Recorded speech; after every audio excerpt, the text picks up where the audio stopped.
자, 오늘은 조선의 15대 임금 광해군에 대해서 알아보도록 하겠습니다. 이전의 왕들과는 다르게 광해군은 군자가 붙죠. 이전의 왕들은 연산군을 제외한 사람들은 조나 종이 붙는데요. 광해군은 군이 붙죠. 그 이유가 무엇일지 오늘 최종적으로 수업을 들어보면서 공부해보면서 알아보는 걸로 하겠습니다. 자, 이 광해군 같은 경우에는 영화 광해, 왕이 된 남자를 통해서 이미지가 급변신한 사람으로 굉장히 유명한데요. 이 광해군의 일대기를 들어보면 이 사람의 행적에 대해서 이해할 수 있을 거라고 생각합니다. 그래서 먼저 광해군 시기의 배경부터 한번 살펴보도록 하겠습니다. 자, 이 광해군의 정치에 대해서 이해하기 위해서는 붕당 정치와 선조와의 관계를 이해해야 된다고 생각합니다. 그 중에서도 가장 핵심적인 게 이 붕당 정치이기 때문에 이 선조와의 관계보다 더 위에 있습니다. 자, 붕당 정치 같은 경우에 선조 때부터 정권에 진출한 살림 세력들이 이조전랑이라고 하는 자리를 두고 경쟁을 하면서 동인과 서인으로 나눠지게 되죠. 동인에는 김효원, 서인에는 심의위험 이런 사람들이 대표적이다라고 하는 얘기가 이전 영상들에서 있습니다. 근데 이 동인 같은 경우에는 북인과 남인으로 나눠지게 됩니다. 이 이유까지는 자세히는 알 필요는 없습니다. 그래서 이 북인과 남인, 서인으로 나눠져 세 개의 당이 있었는데요. 광해군 같은 경우에는 북인과 굉장히 친했습니다. 그 이유가 임진왜란 당시에 광해군이 전국 방방곳곳을 뛰어다니며 백성들을 만나고 의병들을 만나고 돕궂는 사기를 돕궂는 그런 행동을 했기 때문에 북인들 같은 경우에 대다수가 의병장 출신들입니다. 그래서 선조 말고 선조의 아들이었던 광해군과 북인은 뜻이 맞을 수밖에 없었죠. 그러면 광해군은 북인과 힘을 합쳐 자신만의 정치를 구현해 나가려고 했던 것이 바로 광해군의 정치 방식이었습니다. 그럼 자연스럽게도 남인과 서인은 이 광해군과 북인 세력들을 비판하게 되는 것이 되겠죠. 그래서 광해군, 북인과 서인과 남인의 대결이 벌어지게 됩니다. 자, 다음으로 선조와의 관계를 좀 살펴보도록 하겠습니다. 자, 선조의 아들이 광해군인데 광해군은 선조의 적장자가 아니었어요. 선조와 후궁 사이에서 나온 두 번째 아들이었습니다. 그래서 진짜 왕비에서 나온 자식이 아니기 때문에 중국으로부터도 인정을 받지 못하고 심지어 첫째 아들도 아니었고 두 번째 아들이었기 때문에 정통성에 굉장히 의심을 많이 받았습니다. 하지만 형을 제치고 왕위에 올랐을 정도로 굉장히 유식하고 똑똑했습니다. 그리고 두 번째로의 장점은 바로 임진왜란에서의 활약입니다. 임진왜란 당시에 아까도 얘기했지만 광해군이 직접 뛰어다니면서 이 전후 복구를 하려면 하는 모습도 보여줬고 이 전쟁을 치르는 그 사람들의 의지를 올려줬단 말이죠. 아버지였던 선조는 멀리 피신가고요. 그래서 임진왜란이 끝나고 나서도 선조의 이미지는 굉장히 내려가고 광해군에 대한 인기가 굉장히 올라가게 되는 모습이었습니다. 자, 이러한 과정 속에서 광해군이 왕위에 오르게 되는데 선조가 51살이 되던 해 진짜 왕비가 죽고 새로운 부인을 맞이하게 됩니다. 그 사람이 바로 인목대비 혹은 인목황후라고 불리는 사람인데 이 사람이 몇 살이었냐면요. 19살이었습니다. 심지어 그때 당시에 광해군은 28살이었죠. 엄마예요. 뭐 새엄마죠. 새엄마가 자기보다 9살 어린 그런 상황이었는데 이 선조와 인목대비 사이에서 진짜 왕비였기 때문에 영창대군이라고 하는 아들을 출생하게 됩니다. 이 영창대군이 진짜 왕과 왕비 사이에서 나온 자식이기 때문에 굉장히 정통성도 있어서 선조가 이 영창대군을 왕에 올리고 싶어 했어요. 그래서 언제든지 광해군은 내가 세자인데도 불구하고 왕에 쫓겨날 위협감에 항상 견뎌내야만 했습니다. 그런데 선조가 영창대군 3살 때 그리고 광해군 34살 때 갑작스럽게 죽게 되면서 3살짜리한테 왕을 시킬 수 없잖아요. 인목대비가 있다고 해서 왕이 3살인데 수렴청정 한다고 해도 안 되죠. 그래서 결국에 광해군이 왕위에 오르게 됩니다. 임진왜란이 끝나고 10년 뒤에 정확하게 광해군이 왕위에 오르게 됩니다. 아직 전쟁은 10년 전에 끝났지만 전쟁의 그런 결과는 10년, 20년, 30년 계속 갈 거였습니다. 그래서 광해군이 왕위에 오르고 가장 먼저 해야 되는 것은 바로 전후 복구 사업이었습니다. 당연히 백성들이 먹고 살기도 힘들고 지금 나라가 굉장히 황폐화되어 있는 상태이기 때문에 전후 복구 사업은 필수적이었습니다. 그래서 이 전후 복구 사업을 하기 위해서 여러 가지 정책들을 합니다. 먼저 첫 번째로는 성곽을 수리하고 언제든지 외적들이 침입할 수 있죠. 무기를 수리해야 되는 것은 필수 불가결적인 선택이었습니다. 그리고 두 번째, 지금 어쨌든 백성들이 먹고 살기 힘들지만 나라의 체계를 다시 한번 끌어올려야겠습니다. 그래서 호패법을 실시합니다. 호패법이라고 하는 것은 인구조사용이죠. 이 인구를 조사해서 결국에 얻으려는 것은 바로 세금 확보. 그 국가가 운영되기 위해서는 바로 가장 중요한 것이 세금이죠. 그래서 세금을 확보하기 위해서 호패법을 다시 한번 실시하게 됩니다. 자, 그리고 세 번째로 토지대장을 작성합니다. 자, 지금 전란 중에 굉장히 많은 토지가 불타고 지금 황폐화 되었지만 이 토지대장을 다시 확보해서 우리 국토가 지금 어느 상태인가 다시 한번 알아봐야겠죠. 그래서 이런 식으로 전후 복구 사업을 하고 또 추가적으로 그 유명한 허준이라고 하는 사람의 동의보감이라고 하는 의술서가 이 광해군 때 마련되게 됩니다. 자, 이 광해군 하면 대표적인 정책이 바로 이 대동법이 되겠습니다. 대동법 같은 경우에 특산물을 바치는 공물을 바치는 제도가 되겠습니다. 당시에는 옛날에는 그 예를 들어 사과, 배, 책상 이런 것들이 지역마다 특색 있는 사업들이기 때문에 모든 지역에서 똑같은 물건을 생산할 수가 없었습니다. 그래서 그 지역의 특산물들을 임금에게 바치는 제도인데 문제점이 많았습니다. 대납, 방납 이런 문제점들이 있는데 모든 그 지역의 사람들이 예를 들어 사과 농사를 짓는 것도 아니고 딸기 농사 짓는 게 아니기 때문에 만약에 나는 그냥 농사만 짓는 사람들인데 쌀 농사 짓는데 이 딸기를 구하려면 또 구해야 되는 거예요. 이거 구하기도 굉장히 힘듭니다. 또 돈이 들겠죠. 그리고 대납 같은 경우에는 그냥 대신 납부를 해주고 이걸 비싼 값에 또 파는 거예요. 그러다 보니까 원래 100원짜리를 100만원 이렇게 팔면 한도 끝도 없죠. 백성들의 부담이 너무나 컸습니다.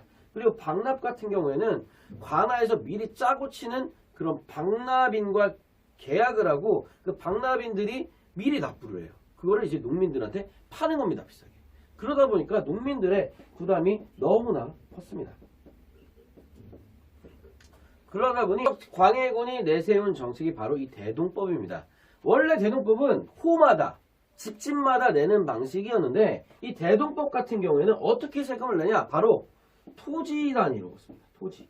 그래서 토지 1결당 12두를 쌀을 바치는 제도가 되겠습니다. 그렇다면 토지가 많은 사람들이 많이 내겠죠. 토지 없는 사람은 못 내겠죠. 그러다 보니 부자들 그리고 양반들, 사림들, 당시에 정치판에 있는 사람들이 땅이 많기 때문에 이 토지의 단위대로 걷다 보면은 자기들만 너무 많이 내는 거예요. 그러다 보니 이 토지가 많은 부유한 계층들이 반발하게 되면서 이 대동법이 실시되는데 100년이 걸렸다고 합니다. 그러나 이 부자들은 많이 내고 가난한 사람들은 적게 내는 건 당연한 이치지 않습니까? 이거를 추진한 사람이 바로 광해군 대동법이 되겠습니다. 다양한 개혁적인 정책을 폈던 광해군. 광해군 같은 경우에는 가장 중요한 핵심 키워드가 바로 중립 외교가 되겠습니다. 중립이라고 하는 것은 적당 중간선을 지키는 외교 방식이라고 하는 건데요. 당시에 광해군이 집권했을 당시에는 중국은 후금 그리고 명과의 전쟁이 치열하게 벌어지고 있었던 시점이었습니다. 명나라 같은 경우에는 임진왜란 당시에 조선을 많은 병사들이 투입해 도와줬고 그리고 전쟁 직후에도 조선의 그런 쌀, 식량 요구에 응하면서 많은 전쟁 이후에도 큰 도움을 줘서 이 명나라는 정말 우리의 아버지 같은 국가다라고 하면서 이 명나라와의 사대 관계를 굉장히 중요시 여기게 됩니다. 그리고 또한 제조지은이라는 말이 있을 정도로 나라를 다시 한번 세우게 해준 은혜로운 나라, 바로 명나라다라고 생각했습니다. 임진왜란으로부터 멸망할 뻔한 이 나라를 구원해준 명나라는 조선 입장에서는 하늘같이 떠받들어야 되는 나라다라고 생각할 수 있겠죠. 그런 명나라가 점차 세력이 약화되고 있었습니다. 임진왜란 직전부터 점차 약화되고 있었던 명나라가 정말 허약해지고 있었던 시점이었죠. 뭐 왜구나 주변 이민족들의 침략, 그럼 내부적인 불안정 때문에 명나라가 거의 멸망 직전까지 갑니다. 그런데 이 여진족들이 세운 이전 고려 시대에 있었던 그 금나라를 이어받는다라고 하는 후금이 새롭게 생기면서 이 중원의 영토 명나라를 공격하려던 시점이었습니다. 그런데 이 명나라에서 후금을 공격할 테니 조선, 너네 임진왜란 때 우리가 도와줬으니 너네도 도와달라 라고 하는 편지가 오게 되고 광해군은 엄청난 고민에 빠지게 됩니다. 당연히 제조지은 그 다음에 작은 나라가 큰 나라를 섬겨서 도와줘야 되는 명분적에 그리고 혹은 의리로라도 명나라의 그런 은혜를 갚아야 하느냐, 아니면 당시에 후금이 명나라보다 굉장히 강하기 때문에 오히려 명나라를 도와줬다가 우리까지 박살이 나면 어떡하지? 그러니까 후금과의 전쟁을 피해야 되지 않을까라고 하는 실리냐라는 그런 논쟁이 자기 머릿속에서도 굉장히 치열하게 벌어집니다. 심지어 당시에 대다수를 차지하고 있었던 신하들의 당, 바로 서인 세력들도 이 명분과 의리론에 따져서 명나라를 도와줘야 된다. 당연히 명나라를 도와야 되지 않느냐 라고 하면서 간곡한 청을 하죠. 그런데 여기서 선택했던 것은 바로 중립 외교였습니다. 이 후금과 명나라 사이에서 중립을 지키겠다고 하는 것은 후금의 편도, 명나라의 편도 들지 않겠다라고 하는 뜻이 되겠죠. 그래서 이 광해군은 중립 외교를 선택하고 명나라가 요청한 대로 군대 2만 명을 파견합니다. 강홍립이라고 하는 장군을 2만 명을 줘서 파견해서 도와주라고 하지만 후금에게 만약에 진다면, 그리고 후금이 명과 함께 합세해서 하는 공격들을 최대한 피하면서 후금과의 그 전쟁을 피하면서 후금의 그런 기분을 상하지 않게 해야겠다라는 밀지를 강홍립에게 주게 되면서 실제 전쟁에서도 후금이 명나라를 가볍게 승리하기 때문에 강홍립은 전쟁을 하지 않고 강홍립은 후금에게 항복하게 됩니다. 그래서 결국에 이 중립외교를 선택하게 되면서 이 명나라와의 어느 정도의 의리도 지켰고 후금과의 그런 전쟁 마찰을 피하게 되면서 이 중립외교를 광해군이 선택하게 됩니다. 당연히 대다수의 신하들인 서인들 입장에선 이 중립외교를 비판할 수밖에 없었고, 현재 시점으로 봤을 때 명분이나 의리는 뭐 확연히 보이는 게 아니지 않습니까? 그리고 지금 후금과의 전쟁이 만약에 벌어진다면 거의 30년도 안 돼서 다시 전쟁이 일어나는 거기 때문에 조선 입장에서는 큰 부담이었을 겁니다. 그래서 실리를 택한 것이 되겠죠. 그래서 이 중립외교를 통해서 많은 비판을 받았지만 현실적, 지금 현재적인 관점으로 봤을 때는 잘한 일이다라고 평가를 할 수 있겠습니다. 이제 광해군의 마지막 단계 한번 좀 살펴보도록 하겠습니다. 광해군은 개혁적인 정치, 중립외교를 통해서 자신의 나라를 단단하게 하고자 하는 목적이 있었습니다. 하지만 비판하는 세력이 많았죠. 바로 서인 세력들이 굉장히 큰 비판을 하였고 광해군은 북인과 함께 정치 방식을 운영했었죠. 이러한 광해군에게 결정적인 타격을 입히는 사건이 있었으니 바로 폐모살제우라고 하는 큰 사건이 벌어지게 됩니다. 이 폐모살제우라고 하는 것은 어머니를 폐위시키고 동생을 살해했다고 하는 우범적인 행동이라고 하는 표현이라고 할 수 있는데요. 이전에 얘기를 했던 것처럼 광해군에게는 배다른 동생, 바로 영창대군이 있었죠. 이 영창대군이 언제든지 자신의 왕의 자리를 뺏고 자신을 치고 왕이 될 수 있다라고 생각했기 때문에 결국 신하들의 이야기를 들어 영창대군, 당시에 9살이었던 영창대군을 가두고 거기에 가마솥을 피워서 뜨겁게 달궈서 죽여버리게 됩니다. 당연히 어머니였던, 영창대군의 어머니였던 임목대비가 당연히 자기 아들이 이렇게 죽었으니까 화를 냈겠죠. 결국 임목대비까지 폐위시키는 그런 모습을 보이게 됩니다. 당연히 좋은 행동은 아닙니다. 그런데 이 광해군이 자신의 어쨌든 동생, 그 다음에 배다른 어머니, 새엄마라고 해도 이런 어머니한테 이런 유교적으로 폐륜행위를 했다라고 굉장히 많은 서인들이 비판을 하게 됩니다.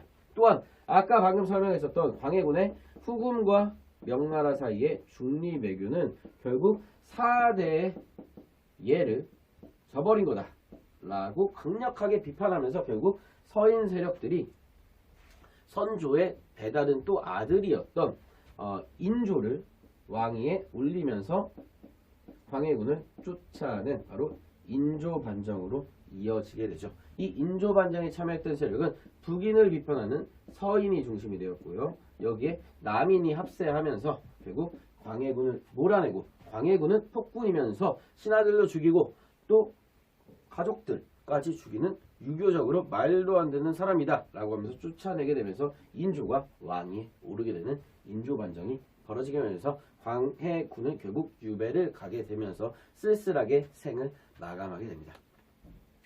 광해군이라고 하는 사람이 폭군 이미지가 굉장히 셌고요. 그 다음으로 뭐 폐륜적인 행위도 많이 했지만 현실적인 선택, 나라를 부강하게 하려고 했던 그런 선택들은 어쩔 수 없이 혹은 굉장히 좋은 정책들을 했다고 볼 수 있습니다.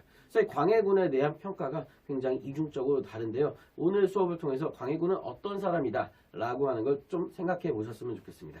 그리고 또 제가 영화 리뷰를 한 광해 왕이 된 남자 한번 같이 보시면서 광해군에 대해서 조금 더 한 번 더 생각해 보는 계기가 되었으면 좋겠습니다. 감사합니다.